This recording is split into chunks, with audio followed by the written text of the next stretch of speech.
Hello mga ka-agree. Ngayon nandito ulit tayo sa Astoria, Palawan. Ito po yung madalas natin na feature every time na nandito tayo sa Astoria. Pero every time na balik natin, nag-iiba yung kanilang garden na i-improve. Ngayon, ito so far yung pinakamagandang nakita ko dito sa kanilang garden. So ipapasyal ko po kayo sa kanilang gulayan dito sa resort. So pagpasok nyo po dito, ayan, may makita po kayong nakalagay sa 5-gallon container, mga Thai basil. Tapos dito po sa kabilaan may mga okra. Dito may ampalaya, may cherry tomato, may sitaw. Ayan, so ang ganda. Ang ganda po nung pagkaka-arrange. Mas maluwag siya ngayon. Mas naarawan po lahat. So dito po sa area nila, ang sunrise po galing dito sa dagat. Tapos dito lumulubog sa kabila ng bundok. So lahat halos ng crops nila naaarawan. So yan po yung pinakamahalaga na dapat natin i-consider pag nag-garden, kung saan ba yung tama nung sikat ng araw. Ayan. So dito meron din silang greenhouse. Ayan. Ito. May mga herbs dito sa loob. Yan, may mga lettuce, romaine. Tapos may mga yellow sticky trap din para sa mga peste. So naka-cover din yung bubong nila ng UV plastic. Tapos mayroon pang net. Naka-double screen pa. May isang green pa na net. Talagang sobrang init po kasi ngayon, sa panahon ngayon. Kaya mahirap po magpatubo. Pero ang gaganda po ng tubo ng kanilang tanim. Ayan. Ayan, naka-hydroponics din sila. Tapos dito, andyan po yung daon sibuyas, sili. Andyan po yung kanilang composting facility. Dito yung kanilang mga stock room. Tapos ito yung mga punla. So dito po sa punla, ayan, nakababad po ito. Itong mga tray na to. Bottom feeding yung ginagawa. Sa ilalim po yung pagsipsip ng tubig. Ayan. So dito muna siya pinapalaki.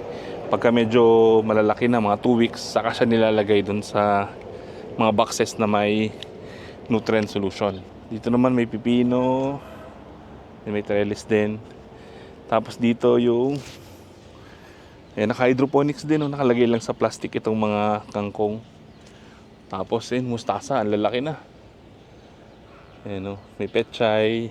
So kahit po naka-greenhouse, talagang merong nilulusutan yung mga peste. Nakita niyo po, ayun, dami nakadikit dun sa yellow sticky trap. So napaka dami talaga ng peste. So depende rin sa lugar. Ayan. So maliit lang po itong area na to, pero napaka-productive. So last time nakita rin natin yung itsura ng garden, pero so this time mas naka-arrange siya, mas presentable, mas maluwag, mas malinis, mas maganda yung mga pathway, kaya mas madali mag-maintain ng garden. Yan. So ito, mga cut and drop lang nila. Yung mga pinagpruningan. Yan, dito sa likod. Tapos dito po, yan, laki pa rin space, no?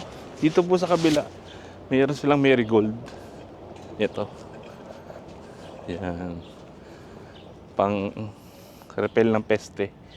Tapos pang attract din ng mga pollinators. May tanglad, may saging. May mga dahon po sila, siguro for composting yan. Iniipon nila yung mga biodegradable dito. Tapos kino-compose nila para maging fertilizer dito sa kanilang gulayan. So dalawang section yung kanina, yung greenhouse doon. Tapos dito, parang ang haba, meron pang garden dito. So halos itong tabi na to ng kalsada, may mga gulayan. So dito po meron silang hydroponics. Meron po silang garden dito na ginagamit po nila sa kanilang restaurant. So ito po yung kanilang garden. Bagong gawa po ito. Last time na pumunta tayo, wala pa silang ganito. Ayan, naglagay na po sila ng greenhouse. Tapos ito, naka UV plastic yung bubong. So kapag ka nag-install kayo ng ganito, malaking tulong po ito para makontrol nyo yung ulan na papasok doon sa loob. Tapos meron din siyang shade net sa ibabaw, kaya kahit mainit yung panahon, mapoprotektahan pa rin yung mga tanim. So dito po may mga herbs, may mga celery, mint, dito sa labas. Yung mga herbs, nasa labas na lang kasi nga, hindi naman po ito madalas na napepeste. Itong mga herbs kaya nasa labas. Actually, pang-repel pa nga ng insekto itong mga herbs dito. So ito sa loob yan, oh, wala pang laman yung kanilang hydroponics. Yan, nakalagay lang po sa mga styro boxes. Yan, ang maganda sa ganitong setup na crackly, pagka na-contaminate po yung isang box, yan, yung isang ganyan, hindi po mahahawa yung ibang batch ng tanim. So meron sa isang box, meron silang 5 hanggang 7 na tanim. So yun, pagka na-contaminate yung isang box, yun lang yung maapektuhan, hindi po madadama yung iba. Unlike sa ibang mga setup. So dito may mga kangkong sila, merong dill doon. So ito pa yung mga herbs. Ito sa labas lang, oh. So ganito lang po yung box nila. Yan. So itong mga herbs, dahil kumakapal siya, dalawa lang po yung nilalagay nila per box. So itong box na to, nabibili sa mga parang tuna box yata yung ginamit nila dito. May nakita po ako sa ibang probinsya na nagbebenta ng ganito, parang tuna box. Yan. So ito naman yung mga yung meron silang arugula, may mga herbs, may lettuce, may romaine lettuce, may petchay doon. So yan. Tapos naglagay sila ng mga yellow sticky trap. Yung nakita niyo po dyan na kulay dilaw. Yan, yellow sticky trap po yan. So para dumikit dyan yung mga insekto. Kahit nakanet na, may nakakapasok pa rin sa loob. Kaya naglalagay po sila ng trap. Yan, so makita niyo po, ang ganda nung kanilang mga tanim, halos walang mga sira. Dahil naka-enclose dito sa kanilang greenhouse yung kanilang mga crops. Tapos mayroon pang additional na pest control itong mga yellow sticky trap. Yan, para hindi siya pasukin. So yan. Tapos yung mga ganito palang setup, hindi lang siya ordinaryong tubig yung nakalagay dyan. Meron po yung nutrient solution. So tinitimpla yan, nutrient A tsaka B. Yan po yung nutrients na kakailanganin ng mga tanim sa buong cycle nila. Yan po yung tinitimpla. Yan. So medyo magastos yung ganitong setup, pero less maintenance. Kung makita natin, wala nga tao dito sa area na to. Kasi unang-una, kahit hindi ka na magdilig, may tubig po na nakukuha yung mga tanim.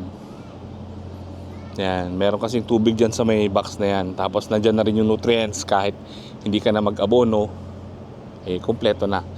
Tapos yun, naka-greenhouse din, kaya hindi siya basta-basta napepeste.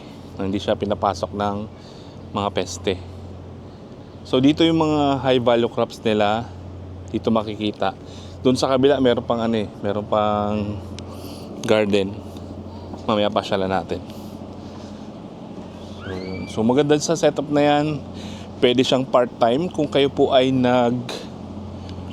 tatrabaho. Pwede nyong gawing sideline. As long as meron kayong space sa bahay na direct sunlight. Yan, pwede po kayo mag-set up ng ganito. Although medyo costly, pero less maintenance naman after ma-set up lahat ng mga equipment. Yan. So ito, meron din silang UV plastic sheet. So ito, pwedeng taniman. Parang feeling ko tataniman pa rin nila. Inaayos pa siguro. Ayan. So itong section na to wala pang mga tanim. So baka inaayos pa rin nila. Parang bagong install lang to kasi last time wala pang ganito. Wala pa silang setup na ganito dito sa Astoria. So yun, talong, okra. Yung okra, ang daming bunga, oh. Ayan. Itong mga Thai basil. Talagang ginagamit po dito sa resort yung mga herbs. Kaya kung mapapansin nyo po, maraming mga herbs silang tinatanim. Yung mga celery, Thai basil, iba pa. Yan, dati naka-plastic mulch sila. Inalis na nila So ngayon open plat na siya. Yan, medyo madamo pero mas maganda po yung open plat kaysa dun sa plastic mulch kasi mahirap po diligan. Yung plastic mulch maliliit yung butas. Ang advantage niya lang, mas nare-retain yung moisture tapos bihira tubuan ng damo.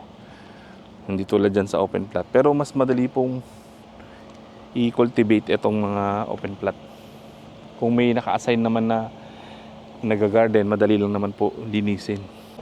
So dito sa harap may malunggay sila. Dito meron pa rin mga pinya. Tapos ito may mga mangga. Yan. So sana po nagkaroon kayo ng idea sa pag-develop or pag-arrange ng mga gulayan ng mga crops para kung mag-develop din kayo ng inyong area, meron kayong pagkukunan ng idea. Maraming salamat po. Happy farming!